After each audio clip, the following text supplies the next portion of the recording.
Subscribe कयो असांजे channel खे। धार्मिक वीडियो ॾिसण जे लाइ बेल आइकन दबायो। जय श्री कृष्ण। ओम नमः भगवते वासुदेवाय।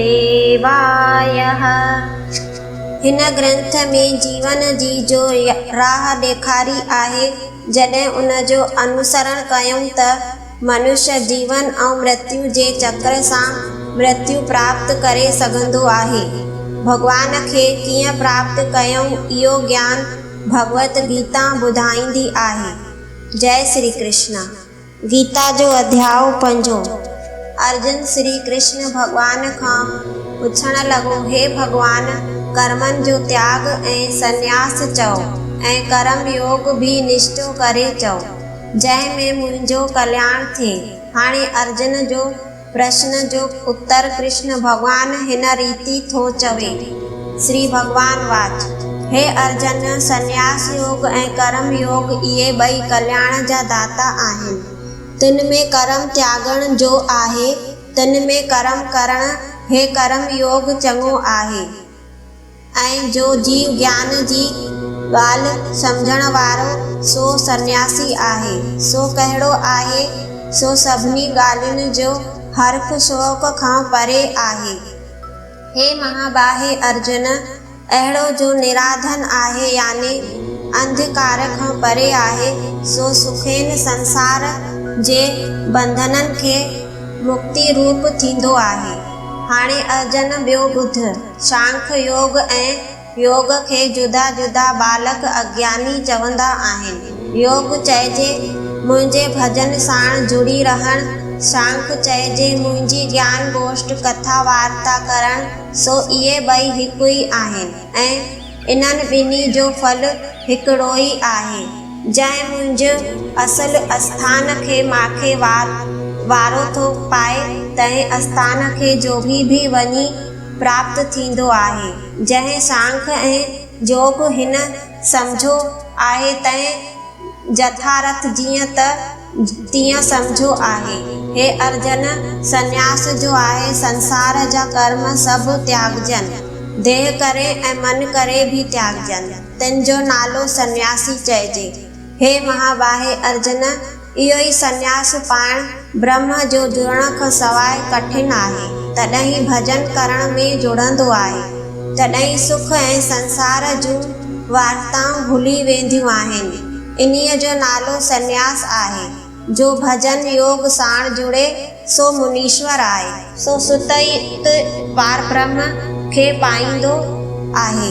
अहिड़ो जो जीव योग साण जुड़ियो आहे, सो नमस्कार ऐं निर्मल आहे ऐं आत्मा आहे। जंहिं संसार जूं वासनाऊं निवृत्त कयूं आहिनि, सो आत्मा ई आहे।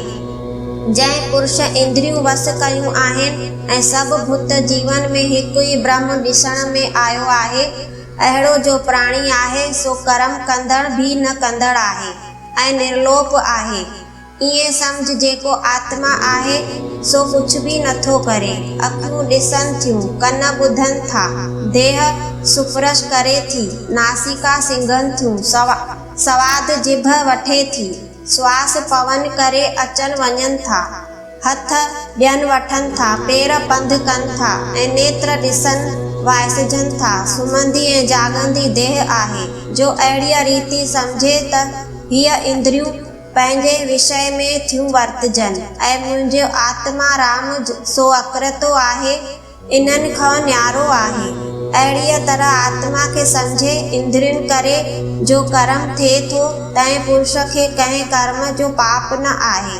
जहिड़ीअ तरह जल में कमल गुल न्यारो आहे, तहिड़े सो पुरुष न्यारो आहे। हे अर्जुन, जेको जोगीश्वर पुरुष आहिनि, सो देह करे, मन करे, इंद्रियुनि करे सत्कर्म स्नान आदिक कनि था ऐं फल कुझु नथा घुरनि। उहे निश्चल शांति पद खे प्राप्त थींदा आहिनि। जेको इच्छा रखी कर्म था कनि, सो बंधन खे प्राप्त थींदा आहिनि। हाणे अर्जुन, सदाईं सुखी केर आहिनि, तिन जी ॻाल्हि ॿुध। जो जीव आत्मा सां जुड़िया आहिनि ऐं कंहिं इंद्रिय भोगण जो उद्यम नथा कनि, सो सदा सुखी था रहनि। हाणे हे अर्जुन, मुंहिंजी ॻाल्हि ॿुध। मूं कहिड़ो आहियां, मूं संसार खे पैदा थो करियां ऐं पालींदड़ आहियां, सो मूं नथो करियां। इहो मुंहिंजे माया जो सुभाउ आहे। ही संसार माया जो खेल आहे। मूंखे संसार सां प्रयोजन कोन आहे। न मूं कंहिंखां पाप थो करायां न पुण्य थो करायां। अज्ञान करे जीवन जो ज्ञान ढकिजी वियो आहे। तंहिं अज्ञान करे जीव मोहिजी पिया आहिनि, सो पाप कनि था। जो मूं ईश्वर खे न्यारो निर्लोप सम्झनि था, तिन खे कॾहिं बि अज्ञान न पैदा थींदो। जहिड़ीअ तरह सूरज में अंधारो आहे, तहिड़ीअ तरह ज्ञानी निर्लोप कहिड़ो आहे। वरी कहिड़ो न्यारो निर्लोप मूंखे ॼाणे, मूं में ई परम प्रीति रखे, सो मुंहिंजे ई शरण आहे। वरी श्वास सां मुंहिंजो भजन करे, अहिड़ो जो मूंखे ॼाणी मुंहिंजो भजन करे आहे। हे अर्जन, जो ईअं थो सुञाणे, सो मुंहिंजे परमानंद अविनाशी पद में वञी प्राप्त थींदो आहे। उते पहुचण करे किरंदो न आहे, सो पूरन ज्ञानी आहे। अहिड़ो जो ब्राह्मण हुजे ऐं जन्म कंहिं ऊंचे ब्राह्मण जे घर हुजेसि, विद्या करे भरपूर हुजे, तंहिं ब्राह्मण खे विद्या जो गौरव न हुजे, सो सभु साण निर्माण थी रहे। अहिड़ो जो साधु ब्राह्मण आहे, सो गऊ हाथी कुतो ऐं चंडाल आहिनि। ऊच नीच तिन खे सभु हिकु ई समान आहिनि। अहिड़ो समदृष्टि ॼाणे सभ खां हिकु करे ॼाण वारो पंडित चइजे। सो वरी कहिड़ो आहे जंहिंखे सभु समदृष्टि नज़र आई आहे, सो जनम मरण जे बंधन खां मुक्ति रूप थी रहियो आहे।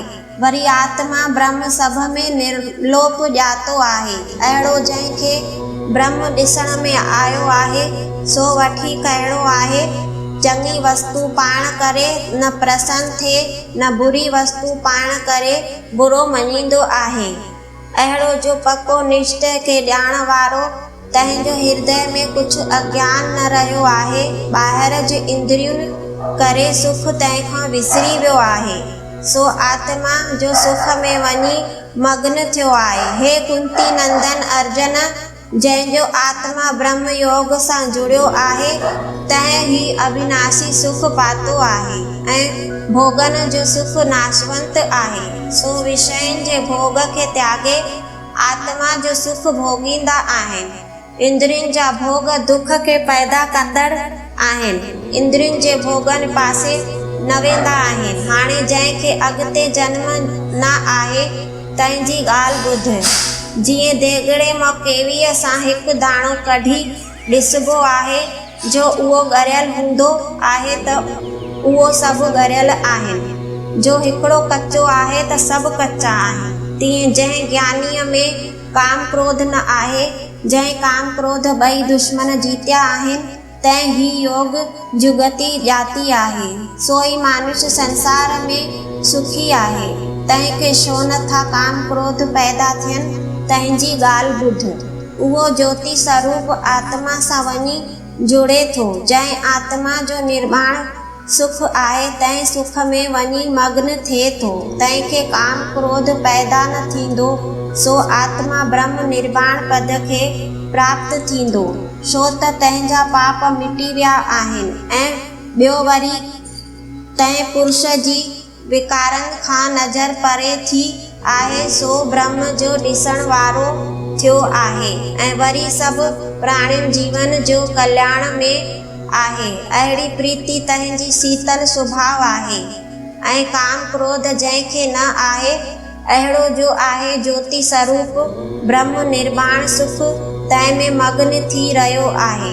ऐं जो देह साण आहिनि, उहे मुक्ति रूप आहिनि। तिनजी ॻाल्हि ॿुध। जिन ॿाहिरि जूं इंद्रियूं विषयनि खां रोके रखियूं आहिनि ऐं नेत्रनि करे तृप्तिअ जो ध्यानु धरे ऐं प्राण वायु मथां जूं ऐं समान वायु हेठां जी सां कठी करे नासुकान सां आणे, अहिड़ो जो जंहिं जनम जीतियो आहे ऐं न कंहिं वस्तु जी कामना न इच्छा आहे ऐं न कंहिंजो भव न क्रोध आहे, अहिड़ो जो मुंहिंजो भगत आहे, सो जीवन मुक्ति चइजे।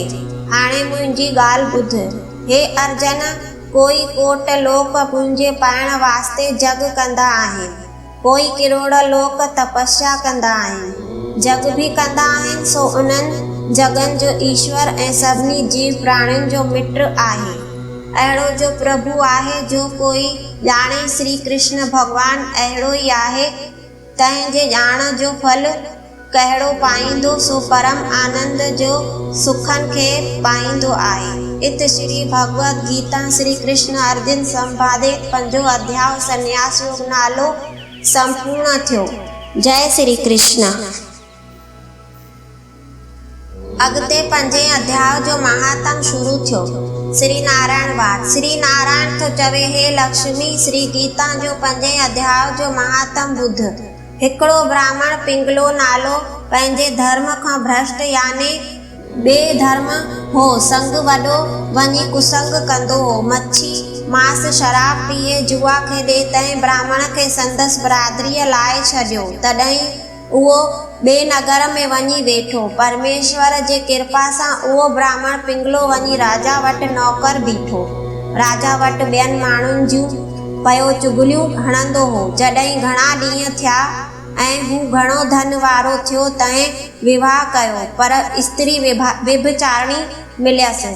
जहिड़े पाण हो तहिड़ो स्त्री हुयसि। जो कुझु उहो ब्राह्मण चवे त उहा स्त्री न करे, ब्राह्मण चवेसि त ॿाहिरि न वञ त हू रहे ई न, जाते वणेसि ताॾे हली वञे, पतीअ खे कुझु न ॼाणे। हू क्रोध करे हुन स्त्रीअ खे मार ॾे। हिकु ॾींहुं स्त्रीअ खे घणी मार मिली। सा स्त्री दुखी थी खोटीअ बुद्धीअ करे पंहिंजे पतीअ खे ज़हर ॾिनई। सो पिंगलो ब्राह्मण मरी वियो। तंहिं ब्राह्मण गीदड़ जो जनमु वरितो। घणनि ॾींहंनि खां पोइ उहा स्त्री बि मरी वई। उन तोतीअ जो जनमु वरितो। सा हिकु तोते जी स्त्री थी। उते तोतो हिकिड़े वन में रहंदो। हिकु ॾींहुं हुन तोते खां पुछियो, अड़े तोता, तो तोते जो जनमु कीअं वरितो आहे? तॾहिं तोते चयो, तोती, मां पंहिंजे अॻिले जन्म जी ॻाल्हि तोखे ॿुधायां थो। मां अॻिले जन्म जो ब्राह्मण होसि। मुंहिंजो गुरु वॾो विद्वान हो। मां हुन जी आज्ञा न मञींदो होसि। हुन वटि वॾा विद्यार्थी ईंदा हुया। गुरु कंहिं विद्यार्थीअ खे पढ़ाए त मां हुनखे पढ़ण में रोके विझां, याने खोटा वचन चवां। केतिरा ई दफ़ा हुन मूंखे मना बि कई, पर मां न मञियो। नेठि गुरुअ मूंखे श्राप ॾिनो त वञी तोते जो जनमु पाए। इन्हीअ कारण करे मां तोते जो जनमु वरितो। हाणे तूं ॿुधाए त कंहिं कारण करे तोती थी आई? हुन चयो त मां अॻिले जन्म जी ब्राह्मणी हुयसि। जॾहिं मां शादी कई तंहिं पतीअ जी आज्ञा न मञींदी हुयसि। पति मूंखे मारींदो हो। हिकु ॾींहुं मां पतीअ खे ज़हर ॾिनी, उहो मरी वियो। नेठि वरी जॾहिं मुंहिंजी देह छुटी तॾहिं मां घोर कुंभी नरक खे पातुसि। कोई नरक भोगे करे हाणे मूंखे तोतीअ जनमु मिलियो आहे। तोते चयो, तूं ॾाढी बुछड़ी आहीं जो पंहिंजे पतीअ खे ज़हर ॾिनई। तोतीअ चयो, नरकनि जा दुख बि मां ई सठा आहिनि। हाणे त मां तोखे पति ॼाणंदी आहियां। हिकु ॾींहुं उहा तोती वन में वेठी हुई। उहो गीदड़ आयो। तोतीअ खे उन गीदड़ सुञातो त हीअ मुंहिंजी स्त्री हुई जंहिं मूंखे ज़हर ॾिनी हुई। सो गीदड़ तोतीअ खे मारण लॻो। अॻ में तोती, पुठियां गीदड़। वेंदे वेंदे तोती थकिजी मसाण में किरी पई। उते हिकु साधुअ जो खे तलाउ, तंहिं साधुअ जी खोपड़ी पई हुई। सा शींहं जे जल सां भरियल हुई। तोती थकिजी अची उन में किरी पई। गीदड़ बि अची पहुतो। उन तोतीअ खे मारण लॻो। उन खोपड़ीअ जे जल सां ॿिन्ही जी देह पे धोपी वेई ऐं विढ़ंदे विढ़ंदे मरी विया। उन देह खे छुटी करे देव देई पातई। विवान आया। तिन ते वेही करे वैकुंठ विया। तॾहिं तोतीअ चयो, हे गीदड़, असां कहिड़ो पुण्य कयो आहे जो वैकुंठ था वञूं? तॾहिं गीदड़ चयो, मूं त पुण्य जनम भर कोन कयो आहे। मूं हिन पुण्य खे नथो ॼाणा। एतिरे में ॿई धर्मराजपुरीअ में विया। धर्मराज चयो, कीअं हे गीदड़, तूं अॻिले जन्म में केरु हुए? हुन चयो, मूं अॻिले जन्म में ब्राह्मण होसि। मूंखे मुंहिंजे भाउरनि देश सां कढी छॾियो। मूं वञी ॿिए देश में वेठुसि। उते मूं विवाह कयो। मूंखे व्यभिचारिणी स्त्री मिली। हुन मूंखे ज़हर ॾेई मारियो। तंहिं बि मरी तोतीअ जनमु पातो ऐं मां गीदड़ जो जनमु वरितो।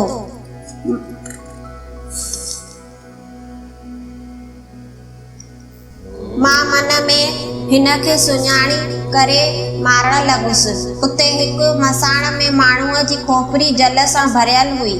तंहिं में ही किरी मां भी उते पहुतुसि। उहो जल जो असां ॿिन्ही ते पियो। तॾहिं जल्दी ॿिन्ही जी देह छुटी ऐं देव देही पातीसीं। पार्खद विवान ते चाढ़े वैकुंठ ॾे वठी हलिया आहिनि। ॿियो भी को बि हाल असांखे मालूम न आहे। तॾहिं धर्मराज चवण लॻो, इहा खोपड़ी हिकिड़े साधुअ जी हुई। इहो साधु श्री गीता जो स्नान करे नित श्री गीता जे 5 अध्याय जो पाठ कंदो हो। इहा खोपड़ी सारी पवित्र हुई। उन जे लॻण सां तव्हां वैकुंठ हलिया आहियो। ऐं पंहिंजे पार्खद खे राजा धर्मराज हुकुम ॾिनो त जो जीव श्री गंगा जो स्नान करे श्री गीता जो पाठ करे तंहिंखे मुंहिंजे पुछण खां सवाइ वैकुंठ में वठी वेंदा करियो। जो संतनि जी सेवा कंदा आहिनि तिन खे भी वैकुंठ ॾे वठी वञो। तॾहिं उहो पार्खद ॿिन्ही खे वैकुंठ वठी विया। तॾहिं श्री नारायण चवण लॻो, हे लक्ष्मी, ही श्री गीता जो 5 अध्याय जो महात्म आहे, सो तो ॿुधो। इत श्री पद्म पुराणे सती ईश्वर संवादे उत्तराखंड श्री गीता महात्म नाम 5 अध्याय संपूर्ण थियो। जय श्री कृष्ण।